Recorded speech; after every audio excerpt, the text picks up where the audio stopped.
திருத்தொண்டர் புராணத்திலே சேக்கிழார் பெருமான் உலகலாம் என்று ஒரு அடி எடுத்து கொடுப்பார் பெருமான். அந்த திருத்தொண்டர் புராணத்தை எழுதுவதற்கு முதலடியை சேக்கிழார் தேடிக்கொண்டிருந்த பொழுது உலகலாம் என்ற ஒரு வார்த்தையை எடுத்து கொடுக்கிறார் சிதம்பரத்திலே பெருமான். அந்த முதல் வரியிலே சொல்லி இருப்பார், உலகெல்லாம் உணர்ந்து ஓதற்கு அறியவன்.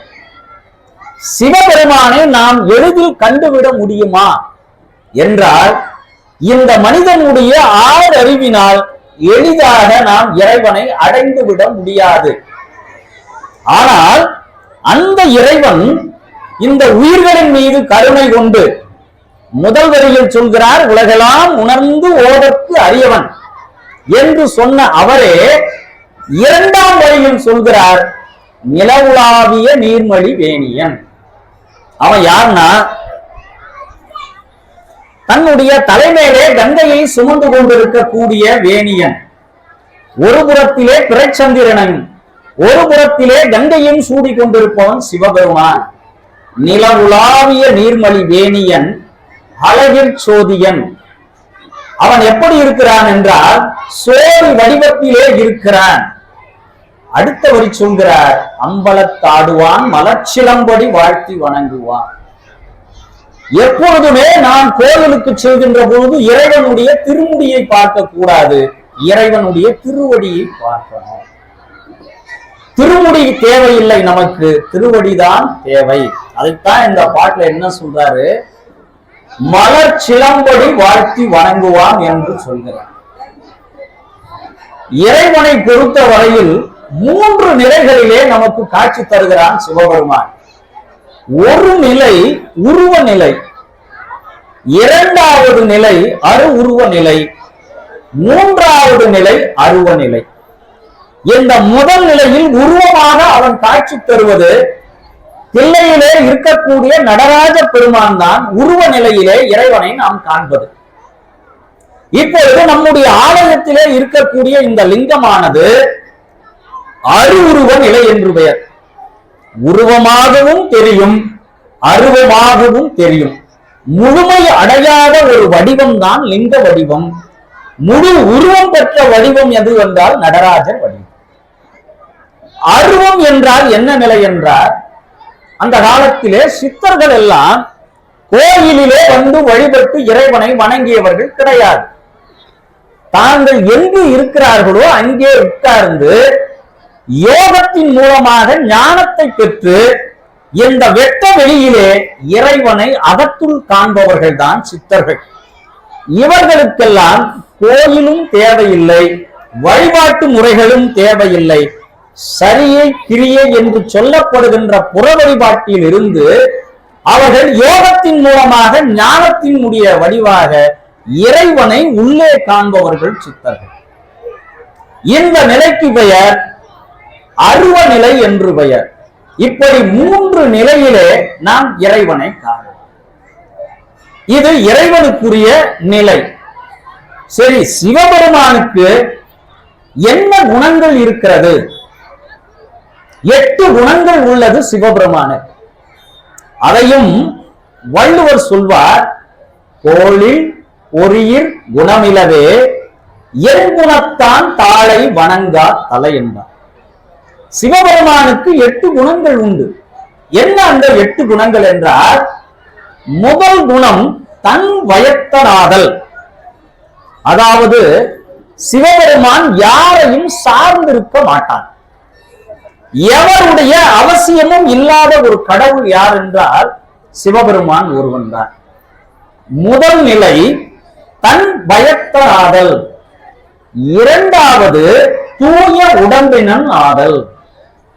நம்மை போன்று மனிதர்களுக்கு போல நோய்களோ பிணிகளோ இல்லாத ஒருவன் யார் என்றால் அது சிவபெருமான் ஒருவன் தான்.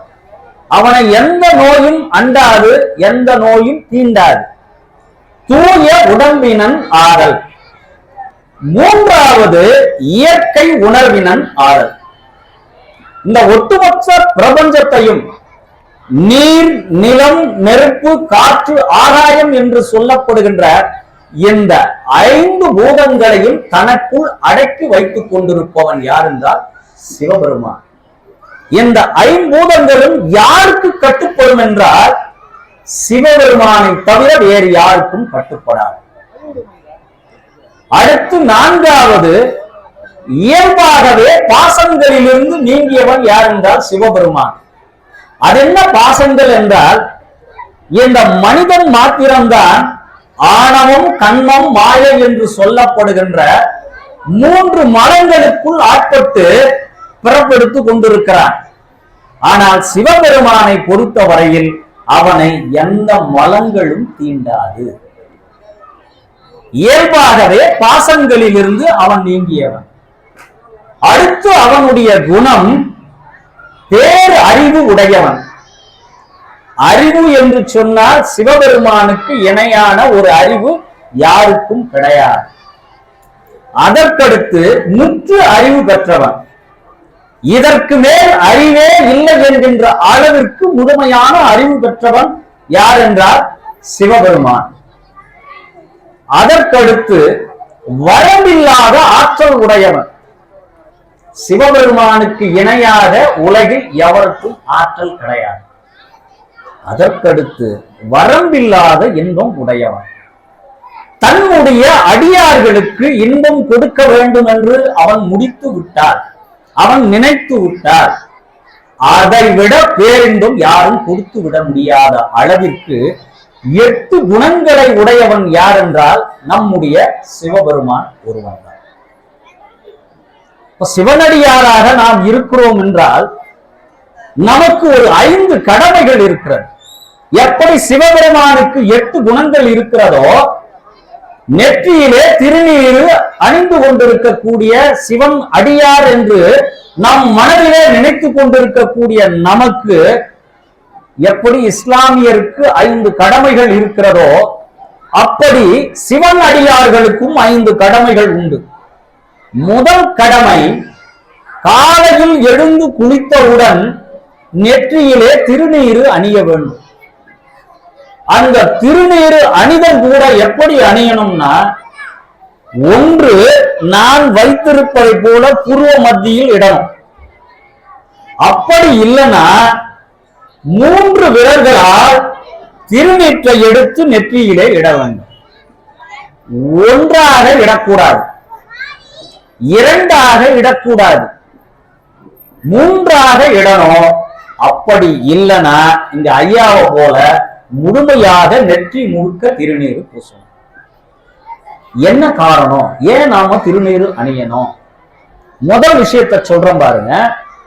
இந்த நான் புருவ மத்தியில வச்சிருக்கிற திருநீரு எதுக்கு வைக்கிறோம்னா, உலகத்தில் எந்தவித அறிவியலாலும் சொல்ல முடியாத ஒன்று, நம் உடலிலே உயிர் எங்கே இருக்கிறது என்று கேட்டால் யாராவது சொல்ல முடியுமா? நம்ம உடல்ல உயிர் எங்க இருக்குதுன்னு கேட்டா யாராலும் சொல்ல முடியாது. ஆனால் நம்முடைய சைவம் சொல்கிறது, நாம் விழிப்பு நிலையில் இருக்கின்ற பொழுது நம் உயிரானது இந்த புருவ மத்தியில் தான் உயிர் இருந்து கொண்டிருக்கும். இந்த உயிர் இருக்கின்ற இடம் எப்பொழுதுமே சூடாக இருக்கும். உயிர் இருக்கின்ற இடம் யாராவது உங்களை கேட்டா இப்ப தைரியமா சொல்லலாம், நனைவு நிலையில், அதாவது நாம் விழித்து கொண்டிருக்கின்ற நிலையிலே நம்முடைய உயிரானது இந்த புருவ மத்தியிலே இருக்கும். அது இருக்கின்ற போது அந்த இடம் சூடாக இருக்கும். அந்த சூட்டை தணிக்க வேண்டும் என்றால் அந்த இடத்திலே திருநீரு அணிந்தால்தான் அந்த சூடானது குறையும். இது ஒரு காரணம். இன்னொரு காரணம், இந்த உடலானது என்றைக்கு இருந்தாலும் சாம்பலாக போகிறது என்பதை உணர்த்துவதற்கு நாம் தினந்தோறும் அணிகின்ற திருநீரை அணியும் போதே என்ன நினைக்கணும், நாமும் ஒரு நாள் சாம்பலாக போகின்றோம்.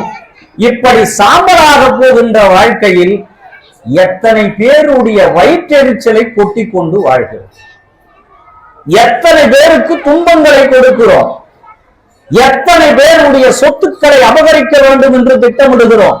இதை உணர்த்த வேண்டும் என்பதற்குத்தான் சிவபெருமான் நம்முடைய நெற்றியிலே திருநீர் அணிகின்ற போதெல்லாம் எந்த நிமிடமும் நீயும் இந்த திருநீற்றை போல சாம்பலாவா என்று ஒரு காரணத்திற்காகத்தான் சைவர்கள் திருநீர் அணிந்தார்கள். ஒன்று, உயிர்ப்பு சக்தி அங்கு இருக்கிறது. பெண்கள் அங்கு குங்குமம் வைப்பார்கள். ஒன்று, வகிடிலே, நெற்றி வகிடிலே குங்குமம் வைப்பார்கள் திருமணமான பெண்கள். திருமணமாகாத பெண்களும் சரி, திருமணமான பெண்களும் இந்த புருவ மத்தியிலே குங்குமம் வைப்பதற்கு, பெண்கள் வைப்பதற்கு காரணம் என்னவென்றால், துர்தேவதைகளினுடைய வசிய சக்தியால் ஒரு பெண்ணை வசியம் செய்வது எங்கு என்றால் இந்த புருவ மத்தியின் மூலமாகத்தான் ஒரு பெண்ணை வசியம் செய்ய முடியும். அந்த வசியப்படுத்த கூடாது, இன்னொரு ஆண் மகனால் இந்த பெண் வசியம் ஆகிவிடக் கூடாது என்பதற்காகத்தான் அந்த புருவ மத்தியிலே குங்குமம் வைக்க சொன்னார்கள். நம்முடைய உயிர்ப்பு ஆற்றலை ஒன்று திருநீரானது தடுத்து விடுகிறது. பெண்களுக்கு அந்த குங்குமம் வைக்கின்ற பொழுது அவர்களுடைய உயிர் ஆற்றலானது அங்கே நின்று விடுகிறது. அதனால் இன்னொரு ஆடவனால் இந்த பெண்ணை வசியப்படுத்த முடியாது. அதற்காக தான் நமக்கு திருநீரும் அங்கே குங்குமமும் தேவைப்படுகிறது. முதல் பணி, சிவனடியாராக இருப்பவர்கள் காலையில் குளித்துவிட்டு திருநெற்றை அணியணும். ஒன்று புருவ மத்தி, இரண்டாவது முழு நெற்றியில் அணியலாம். ஒன்றாகவோ இரண்டாகவோ அணியக்கூடாது. சில பேரை பார்க்கிறோம், முழுமையா ஒற்றையா ஒரு திருநீர் அணிஞ்சுக்கிறாங்க, இல்லைன்னா 2 கோடு வடிவில அணிகிறாங்க. அப்படி அணியக்கூடாது, 3 கோடு வடிவிலே தான் அணியணும். ஏன்னா அந்த 3 கோடுகள் என்பது எதை உணர்த்துகிறது என்றால், இந்த மனிதனுக்கு மீண்டும் பிறவி எடுப்பதற்கு எது காரணமாக அமைகிறது என்றால், ஒரு மனிதனுடைய அறியாமை, அதற்கு ஆணவம் என்று பெயர். இன்னொன்று, இந்த மனிதன் செய்யக்கூடிய நல்வினையாக இருந்தாலும் சரி, தீவினையாக இருந்தாலும் சரி, அதனால் பிறப்பு வருகிறது. மூன்றாவது மாயை என்று பெயர். அந்த மாயை என்பது என்னன்னா, நாம் ஒரு கணவன் மனைவி மீது வைக்கின்ற பற்றாக இருந்தாலும் சரி, அதாவது கணவன் மனைவிக்குள்ள உறவு என்பது தாமரை இலை போல் தண்ணீர் போல இருக்கணும். ஒரு முழுமையான பற்று ஏற்பட்டு விட்டால் என்ன நடக்கும் என்றால், ஒருவர் இறந்து விட்டால் இன்னொருவர் அந்த மன கஷ்டத்தை தாங்கிக் கொள்ள முடியாது. அவர்கள் ஒரு கணவன் இருந்தாலோ மனைவி இருந்தாலோ உடனடியாக பாருங்கள், அந்த குடும்பமே சலசலத்து போய்விடும். அதற்கு காரணம் என்னவென்றால், அது கணவனாக இருந்தாலும் சரி, பிள்ளைகளாக இருந்தாலும் சரி, பற்று வைத்து விடாதீர்கள், பாசத்தை வையுங்கள். முழுமையாக அவர்கள் மீது வைக்கின்ற பொழுது, அவர்கள் இல்லாத பொழுது உங்களுக்கு முழுமையான துன்பம் தரும். ஒவ்வொரு நாளும் உங்களுக்கு கொடுக்கின்ற அந்த கஷ்டங்கள் என்பது உங்களை இழந்தவர்களை நினைத்து தற்கொலை எண்ணத்தை தூண்டிவிடும். நமக்கு ஆசைப்பட்ட ஒருவர், நாம் விருப்பப்பட்ட ஒருவர் இல்லாத பொழுது இந்த உலகமே வெறுமையாக நமக்கு தோன்றும். அந்த நோக்கம் கடைசியில் நம்மளை தற்கொலைக்கு தூண்டிவிடும். அது தூண்டக்கூடாது என்பதற்குத்தான், அது பிள்ளைகள் தந்தை மேல் வைக்கின்ற பாசமாக இருந்தாலும் சரி, தந்தை பிள்ளைகள் மேல் வைக்கின்ற பாசமாக இருந்தாலும் சரி, கணவன் மனைவி மேல் வைக்கின்ற பாசமாக இருந்தாலும் சரி, அந்த பாசம் என்பது தாமரை இலை மேல் தண்ணீர் பட்டால் எப்படி வடிந்தோடுமோ அப்படி வைத்தீர்களே, ஆனால் இந்த உலகத்திலே நீங்கள் துன்பங்களற்று வாழலாம்.